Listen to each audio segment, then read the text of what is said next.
Hello and welcome to the transcription explanation of this design, which was done to mimic the style of the imagery on the Doctor's cot in the episode A Good Man Goes to War, as I was requested to make it look like the stuff done in Doctor's Cot Gallifreyan on Tumblr, which, a little bit of a history lesson in Gallifreyan for you.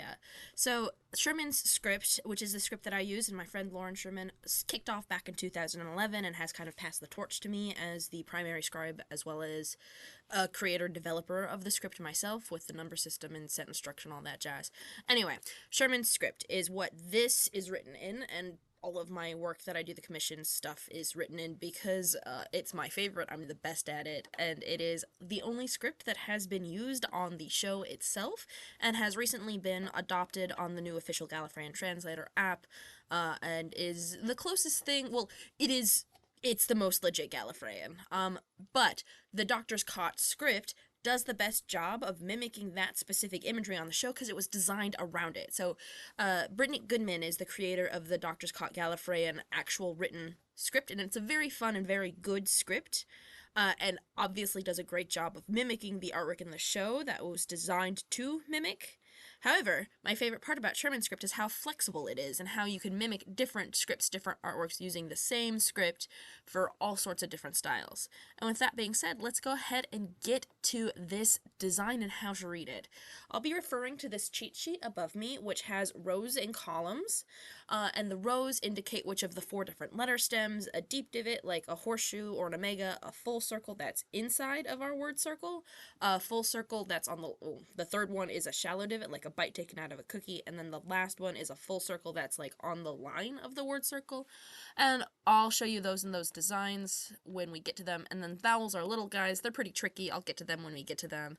And then modifiers are dots and lines. So we combine these different letter stems in the rows with the different modifiers in the columns to get our letters, and then vowels are little circles smaller than our consonants, and they're positioned. It's tricky, I'll get to it when I get to it. So let's go ahead and get to it. So here we have our design.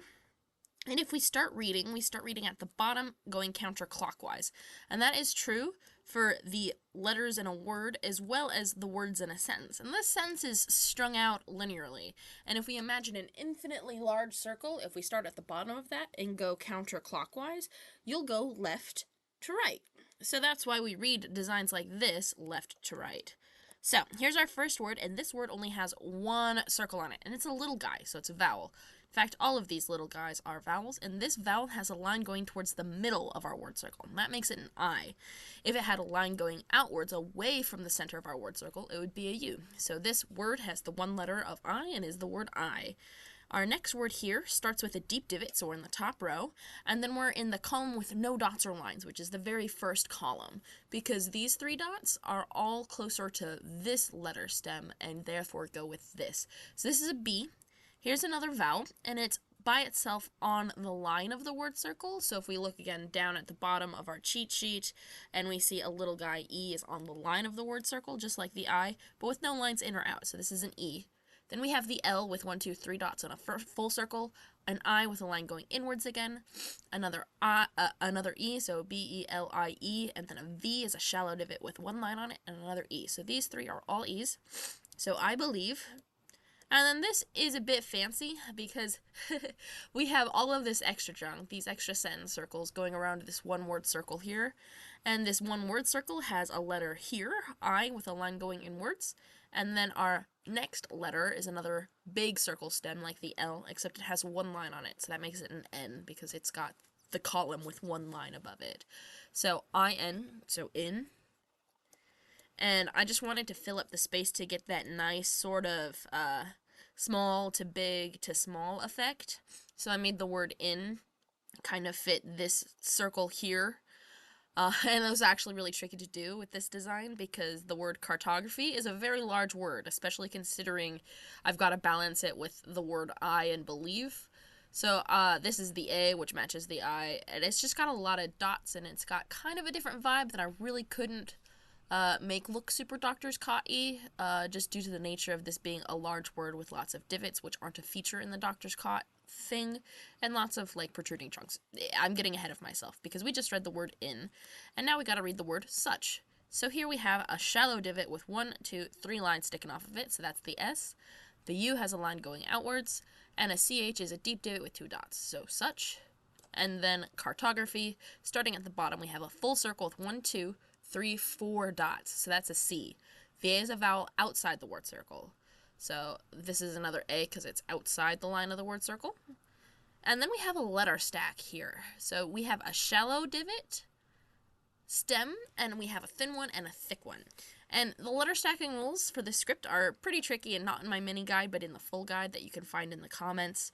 And this mini guide has the vowels and the consonants, but not all of the fancy extra rules like letter stacking, which, if you read on the full guide, says you read thin to thick. So this thin line is the one you read first, and it has 1, 2, 3 dots making an R. And then this thick one has no dots on it, so that's a T. So this is an RT.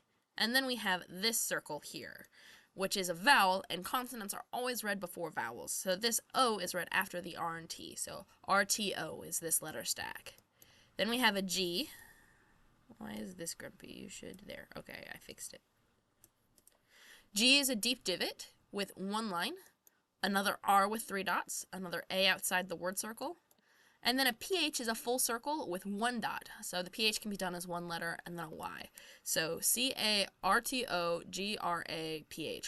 cartography. So altogether, we have IBELIEVEINSUCHCARTOGRAPHY.